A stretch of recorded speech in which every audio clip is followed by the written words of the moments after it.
जय हिंद दोस्तों।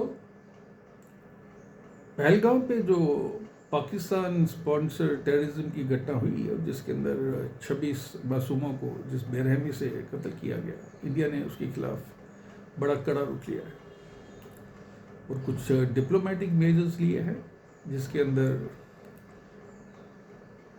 Indus water treaty जो है उसको हेल्ड इन अबेयंस कर दिया। इसके अलावा वीज़ा कैंसिल कर दिया गया, पाकिस्तानियों का डिपोर्टेशन हो रहा है और बाघा बॉर्डर जो है, अटारी बॉर्डर, वो भी बंद कर दिया गया है। अभी हम ये देख रहे हैं कि हमारे देश के अंदर इस समय जो हालात हैं वो काफ़ी नाजुक है। एक तरफ जहाँ पर लड़ाई के बादल जो हैं वो मंडरा रहे हैं और दोनों देश अपनी सैन्य कार्रवाई भी कर रहे हैं, वहाँ मोदी जी ने ये संदेश दे दिया है कि तीनों जो फोर्सेस हैं, नेवी, एयरफोर्स और army, they can take the call. जो भी वो करना चाहते हैं उनको खुली आज़ादी है। पाकिस्तान के अंदर इस समय खौफ का माहौल बना हुआ है। उनके जो बड़े बड़े लीडर और जो फौजी अफसर्स हैं वो अपनी फैमिलीज़ को अब्रॉड भेज रहे हैं और उनको डर है क्योंकि उनको पता है कि पाकिस्तान आर्मी इस पोजीशन में नहीं है और Pakistan as a nation economically इस पोजीशन में नहीं है कि वो लड़ाई की शुरुआत कर सके और उसको खींच सके कुछ एक दिनों के लिए। अभी जहाँ तक भारत का सवाल है, हम दो तरीके के थ्रेट फेस कर रहे हैं।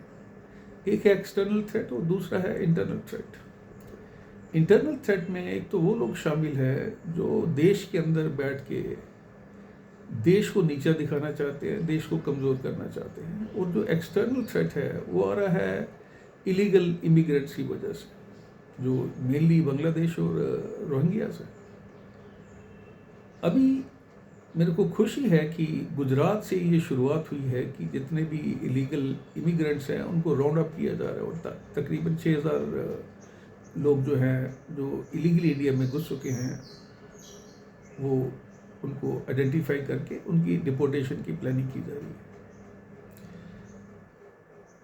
और मेरी जो अनुमान के मुताबिक इनकी जो संख्या है वो शायद 7 या 8 करोड़ होगी। तो आप इमेजिन कीजिए कि इतनी बड़ी संख्या में ये लोग हमारे देश के अंदर घुसेंगे, ये हमारे देश के खिलाफ कार्रवाई भी करेंगे, क्राइम रेट में इजाफा होगा और कहीं ना कहीं जो है पॉलिटिशियन इसको एक्सप्लॉइट करेंगे अपने वोट बैंक के लिए, और वो कर भी रहे हैं। आपने मुर्शिदाबाद में देखा जो वहाँ पे हादसा हुआ था और जिस तरीके से हिंदुओं को पलायन करना पड़ेगा। मैं ये निवेदन करता हूँ कि जितने भी स्टेट हैं वो इसमें, और ख़ासकर जम्मू कश्मीर यूटी स्टेट, क्योंकि हमारे अंदर भी जो रोहिंग्यास हैं या बांग्लादेशी इमिग्रेंट्स हैं उनकी भी संख्या तकरीबन 50,000 के करीब होगी।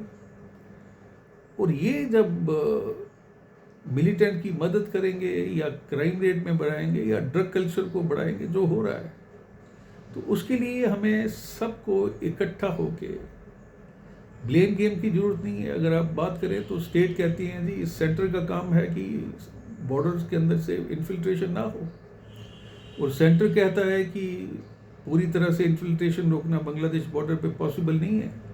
लेकिन ये जो स्टेट गवर्नमेंट हैं ये उनको रिसीव करती हैं, उनको शेल्टर देती हैं, उनके राशन कार्ड बनाए जाते हैं, उनके वोटर कार्ड बनाए जाते हैं, आधार कार्ड बनाए जाते हैं, और उसके बाद उनको वोटिंग के अंदर शामिल किया जाता है ताकि इनकी जो जीतने के चांसेस है वो बढ़ जाएं। और ये इशू उठता कब है? ये इशू तब उठाया जाता है जब इलेक्शन होते हैं। आपने झारखंड में देखा होगा, दिल्ली में देखा होगा।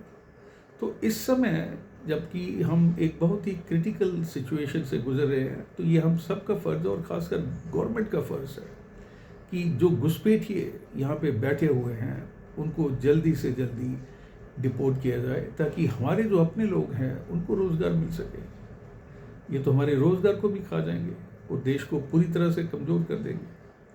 और इस समय इनके पीछे बहुत ज़्यादा फॉरेन पावर्स जो है वो जो जलते हैं भारत की तरक्की से, वो लगी हुई हैं।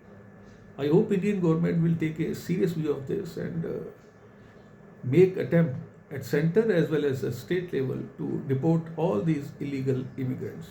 Thank you. Jai Hind.